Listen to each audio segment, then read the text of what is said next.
All right, everyone, welcome back. And we are going to be looking at algebraic multiplication today. All right, so the last time we looked at algebra addition, and we're going to be looking at algebra multiplication today. So let us begin with the definition. Knowledge is important. All right, so we're going to begin with what does multiplication really mean? And it says multiplication means sets off. So whenever we see something being expressed by with the multiplication sign, it is really saying sets off something. For example, the number 2 multiplied by 4 is saying 2 sets of 4. And by continuing the definition, it says the operation asks how many identical elements will we have when we combine identical sets with the same composition. It's important to underline the word same composition to get a larger or smaller set. All right, so let's go. Now, just to get a number, when we say 2 times 4 or 2 sets of 4, in essence, what that is saying to us is I have 2 identical sets, so with each having 4 things. Oh, sorry about that. 2 identical sets, each having 4 things. So that's 4 there. Another 1, 2, 3, 4 things. And what I want to do is you want to be able to, I know the marker is kind of all over the place. I know what you want to be doing is you want to be combining these 2 sets together to form a larger set, or sometimes you will get a smaller set, all right? A smaller set of objects. Now, what we're going to be focusing on, having looked at that with the numbers, is algebra multiplication. So now, what we have in number 1 here is x times x. Now, just looking at the definition, it says that how many identical elements will we have? All right. Now, so the first thing we have to do is we have to look at our sets. Are our sets identical? And we can say, yes, this is x and this is x. And then we can essentially say, then if I have x and I have x, then can I multiply them? And the answer will be yes, I can multiply these because the sets are identical. And as a result, it will yield either a large or a smaller set. But the end game here is that multiplication will give rise to one set which has combined all of these elements from the 2 or more sets. All right. Now, I know a lot of people are wondering what's going to happen here. But let us remember from indices that essentially when we see some number being multiplied by itself, we can, for example, 2 times 2, we can re-express that as 2 squared. All right. So anything that is multiplying by itself, the same thing, like 2 times 2, will be the same thing as 2 squared. All right. And that's indices. We have done that in another video before. Now, what we have here is x times x. We know it has satisfied the multiplication concept. So in other words, this will give us x squared. All right. And by definition, we now have one larger set that contains all of these 2 x's. All right. Good job so far. I know you're smiling. All right. Now we're going to look at number 2. And this one is a very, very, very simple algebraic expression for persons to get wrong at times. Let us look at this. we have x, one set of x, and we're multiplying that by one set of y. Now, if we look at the definition of multiplication and what it really means, we'd realize that we have two different sets here. Having two different sets, you really cannot multiply them, all right? Because remember, multiplication must give rise to a larger or a smaller set in the case of a fraction, but it will give a larger, it should give a larger set of identical elements, and these elements are non-identical.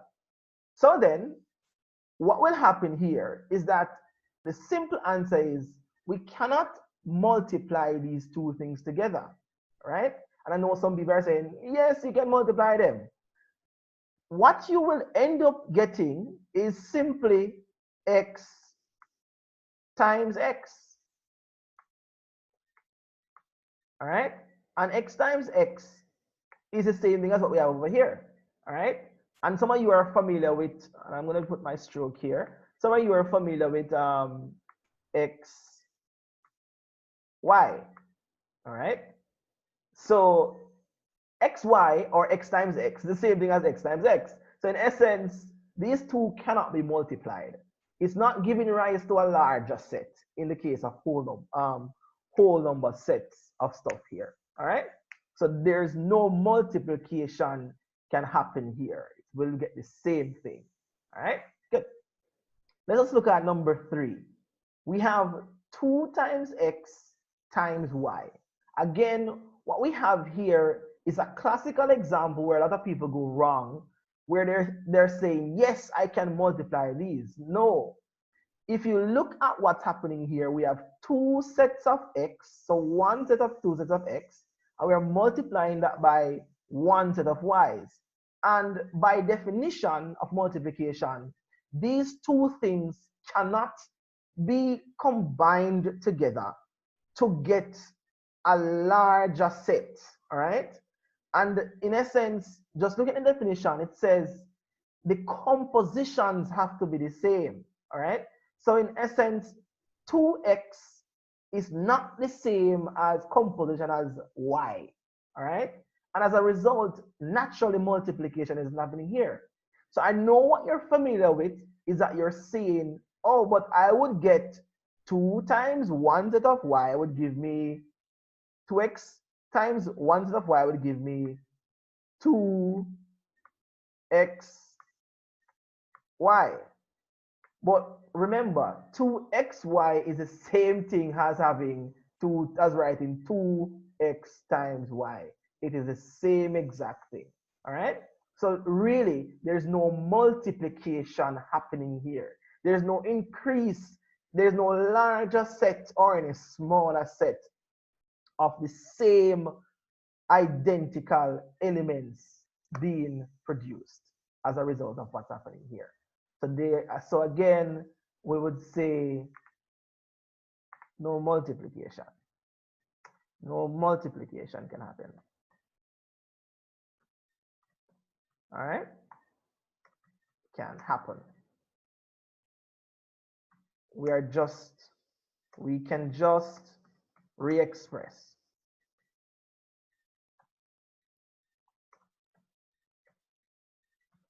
All right? Good job. Now, we're going to look at number 4.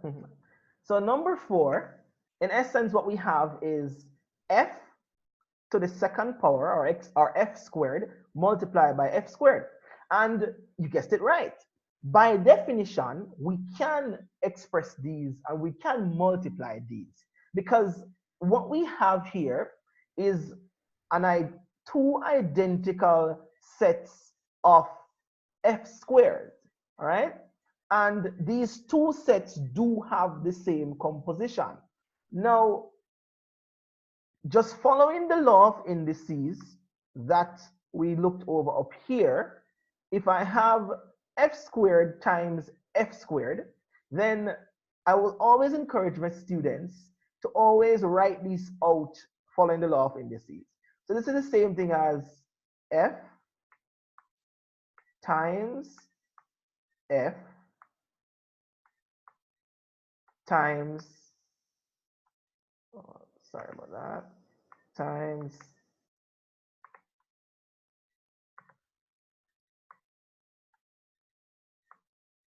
f times f. All right. And you guessed it right. This is essentially the same thing as f to the fourth. All right. So in essence, we have four f's being multiplied by 1. All right. So this is 1 times f times f times f times f, f to the fourth.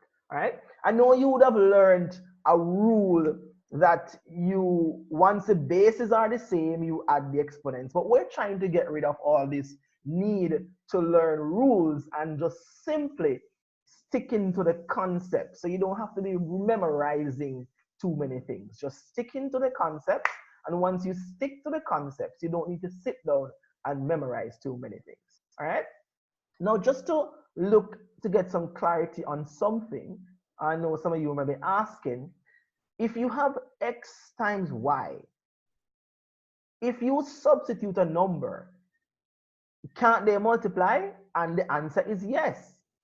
If you substitute a number for x and substitute a number for y here, then what you have is essentially two identical things, two numbers, all right? And as a result, because they're two numbers, you can multiply two numbers. They are the same, and if x was 1 and y was 10, then what you are asking is 10 sets of 1, and then you can multiply that, and you'll end up with 10, all right? So you're just trying to merge 10 sets of 1s together, all right? I'm glad you enjoyed this video. Please like and share, and the next video will be on algebra division.